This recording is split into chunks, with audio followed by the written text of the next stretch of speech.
que ela foi vendida? Agora, do outro lado da história, do qual participou de modo ignominioso a grande empresa. Como é que ela foi vendida? Todo mundo deve ter visto nos jornais aquele cheque publicado.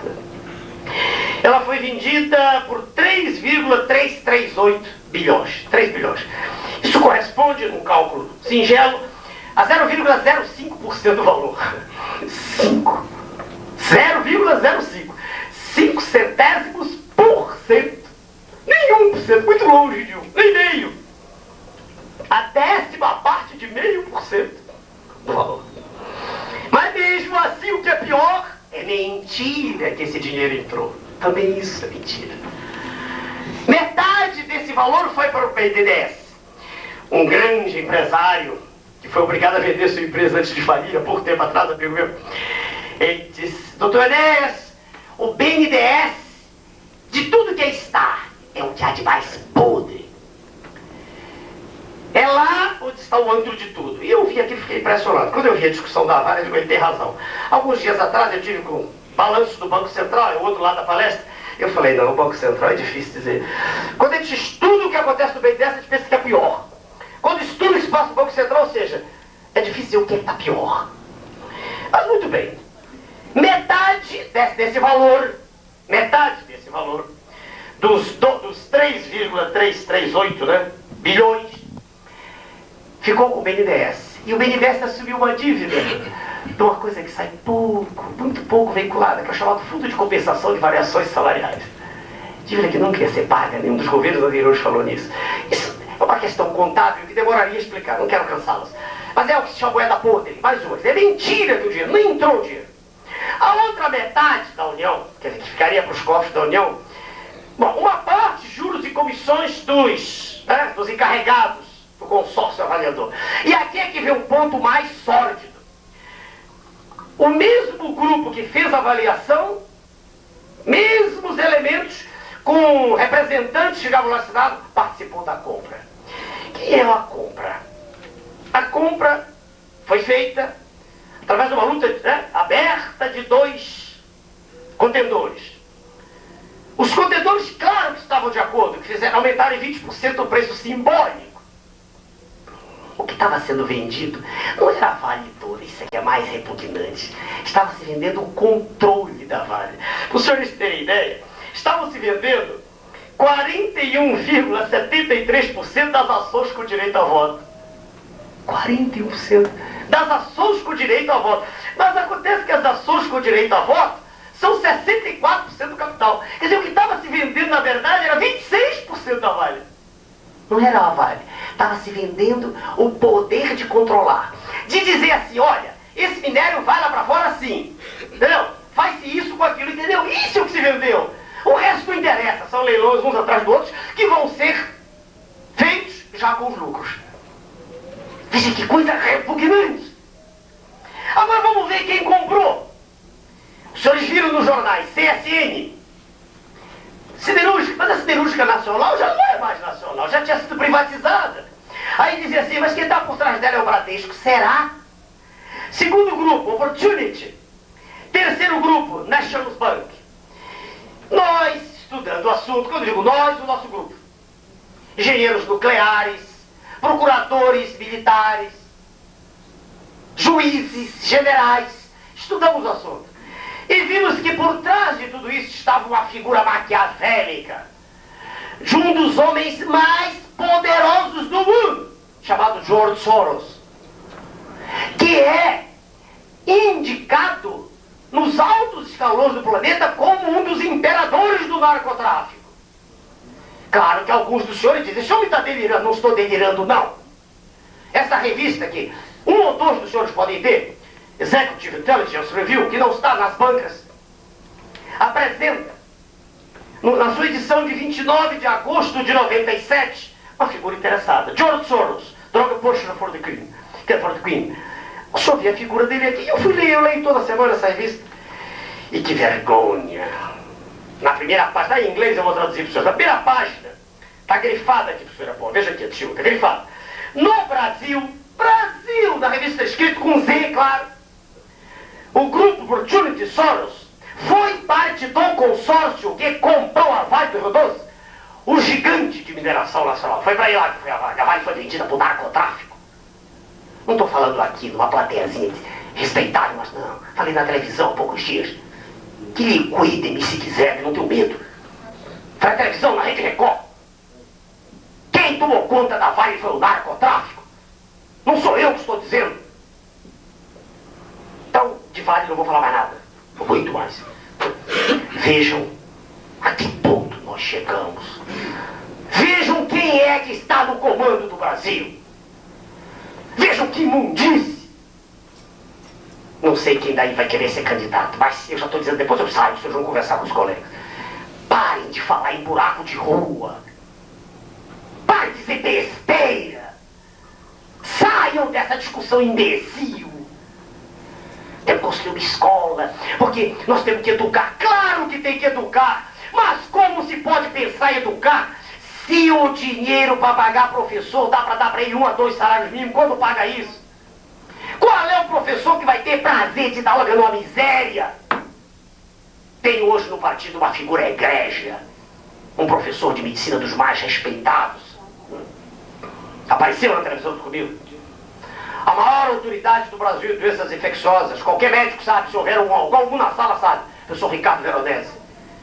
Perguntem para ele como está o serviço de saúde do Brasil, de ponta a ponta.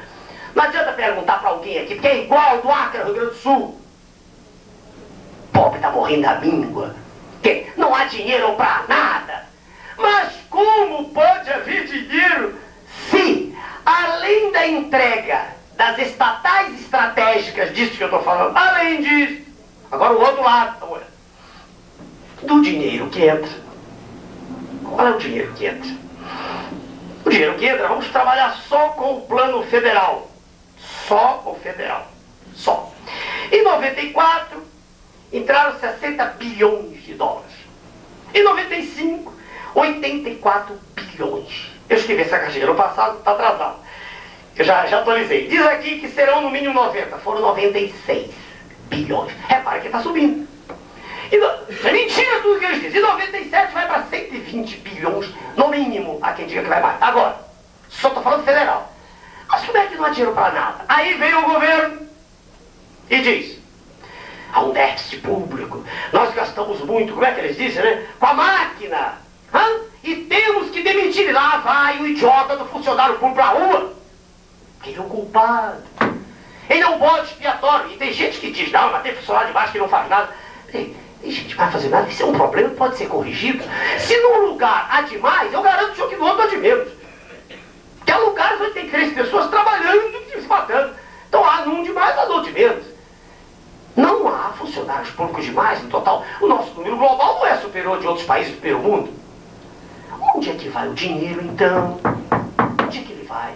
Ele vai pagando juros da dívida interna, que vem crescendo, não é massa externa.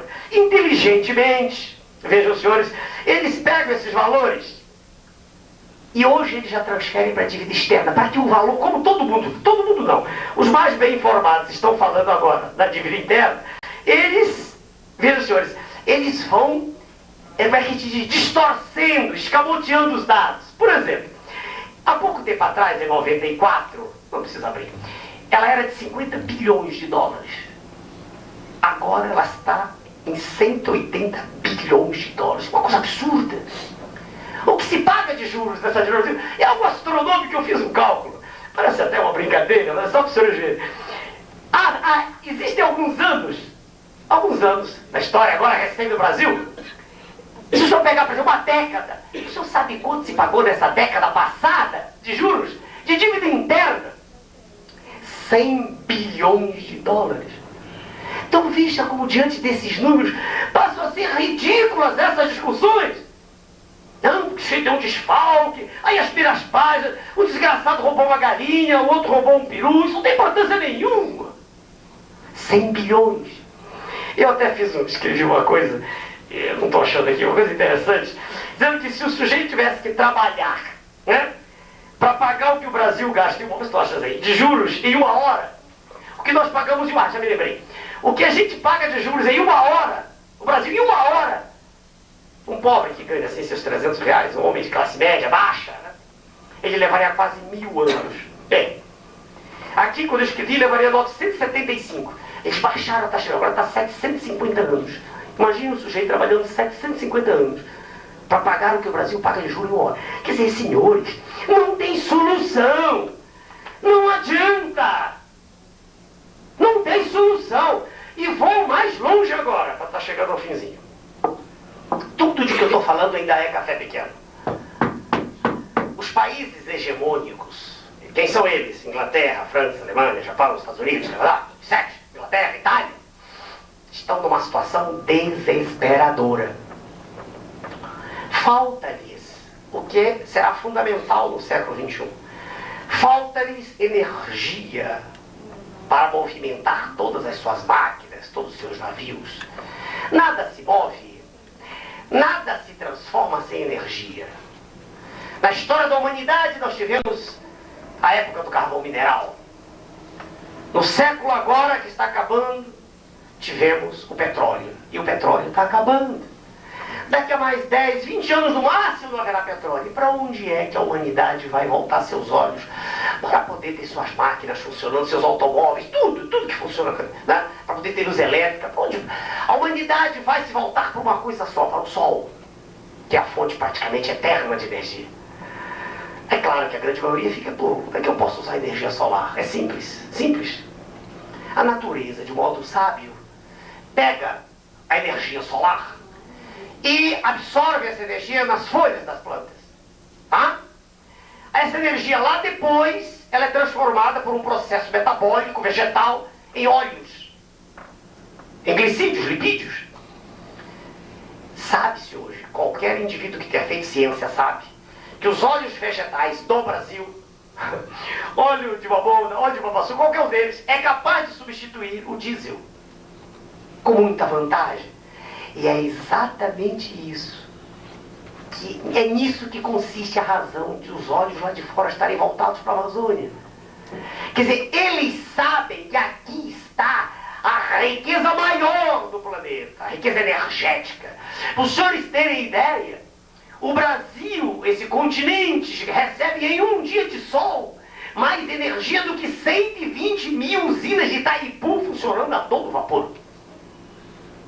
É por isso que tem tanta gritaria. É por isso que querem internacionalizar a nossa Amazônia. E é por isso que quando um sujeito se levanta com voz forte contra esse monstro que aí está, eles dizem que é fascista, que é contra as liberdades democráticas. Porque, na verdade, o que eles querem lá fora é tomar conta do nosso território. O povo não tem a menor importância. É por isso que o projeto genocida está em andamento.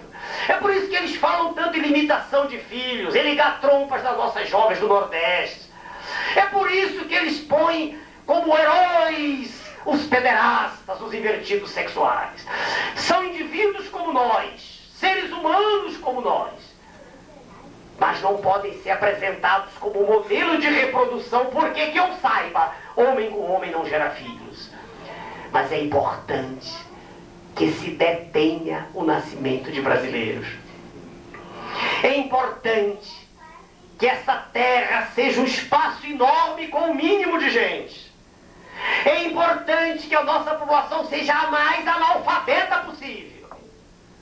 É importante que daqui não se levante nenhuma voz, para que esses patifes que aí estão possam pegar tudo que é nosso e entregar para o exterior. Essa é a verdade, que não é dita pelos meios de comunicação. Nisso é que reside a questão fundamental. Tudo mais é conversa fiada. Perguntou-me o jornalista. Nacionalista, o senhor aceitaria o senhor Brizola? Claro, toda a postura do senhor Brizola no passado sempre foi de um homem preocupado. Mas se ele recentemente se uniu ao PT, eu sou obrigado a dizer que eu não acredito mais. Porque as estruturas todas que estão por trás do PT são entreguistas. O senhor Luiz Inácio Lula Silva, nos Estados Unidos, em 1992, assinou o Diálogo Interamericano, que é um documento onde tudo isso que eu estou falando está escrito. Onde se prevê, e depois isso passou para o consenso de Washington, a reforma administrativa, onde se prevê o controle da natalidade, onde se prevê a liga, tudo de que eu estou falando. Está claro, só para quem não sabe ler. Claro, só quem não sabe ler que não lê. Meus amigos, o cenário é dantesco. É um cenário que Getúlio Vargas viu, né? Viu naquela época, quando ele nacionalizou o subsolo, né? Quando ele criou, o senhor sabe, né? Tanta coisa que nos fez, e ele é daqui da região dos senhores, que nos fez ter orgulho da nossa pátria. Foi o último nacionalista. O último. De lá pra cá, antes dos militares, durante e depois, é uma sucessão de governos entreguistas. Antes, durante... Parem de estar falando de ditadura, isso tem a menor importância. Do ponto de vista, não foi o ato ditatorial que foi pior. Pior foi a entrega de tudo. E isso também a imprensa não fala. O pior que ocorreu no governo militar foi a entrega. Naquela época, iam se assinando documentos e tudo ia indo embora. É isso que está por trás de tudo. É a grande riqueza de uma nação que tem tudo para ser soberana. De uma nação que é a mais rica do mundo. Que tem 1/5 da água de beber, da água potável do planeta. 1/5, 20%, 21% estão aqui. 15% estão na Amazônia, enquanto lá fora briga-se por causa de água potável. E quando os Estados Unidos eles fazem usinas de dessalinização. E sabem qual é o material fundamental para a usina? É o titânio. E sabem quem é que tem titânio no Brasil? Lá na Amazônia, numa das chaminés vulcânicas, duas, recém-estudadas, existe mais titânio do que todo o titânio que existe no planeta. Triste, né? Isso não sai em nenhum órgão de comunicação. Alguém me pergunta assim, por que o senhor fala com tanta raiva? Eu, quando dou aula de medicina, e meus colegas já me viram dando aula, não falo com raiva. Agora mesmo, amanhã, eu estou saindo aqui, vou para Minas, abrir um congresso. E vou falar sobre o sistema de condução do coração, assunto completamente diferente. Eu não estou com raiva. Porque eu estou falando da natureza, de uma coisa bela que a natureza fez. Tá? Mas quando eu me volto para esse processo político podre, acobertado pela imprensa podre, eu não posso falar sorrindo. Porque eu vejo na minha nação, da qual eu sou filho, daqui. Quando alguém brasileiro vem com conversa em inglês, eu sei falar inglês. Mas eu quero falar português. Essa é a minha língua. Aqui eu nasci. Sou filho desta terra. E vou morrer aqui. É daqui que eu gosto. Já morei lá fora, sou estrangeiro, eu gosto daqui. E enquanto uma gota de sangue estiver circulando nos meus vasos sanguíneos, eu vou lutar. Não interessa se chega ou não, isso é irrelevante. Claro que eu estou lutando para isso. E se chegar, não tenham dúvidas, nós vamos ter orgulhos de sermos brasileiros. Nós vamos levantar.